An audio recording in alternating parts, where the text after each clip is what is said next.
Hey friends, if you encounter the issue where Windows laptop battery is not charging or charging very slowly, then please watch this video. I will guide you through the resolutions.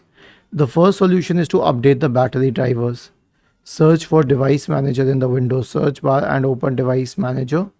Expand the list for battery drivers if you find them. Okay, right click on this one, select update driver and search automatically for drivers. And also the second one, search automatically for drivers. The next solution is to discharge the capacitors. Now I'll explain the procedure. So switch off your computer, remove the power cable, remove the battery and press the power button for 40 seconds. Any remaining charge in the capacitors will be discharged.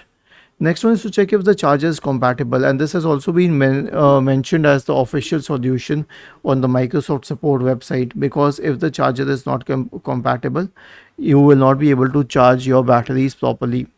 And then obviously change the battery because the battery must have drained out now. Was this helpful? If yes, then please subscribe to the channel, and if not, then let us know in the comment section of the video on how we could help you further. Thank you for watching this video and have a nice day.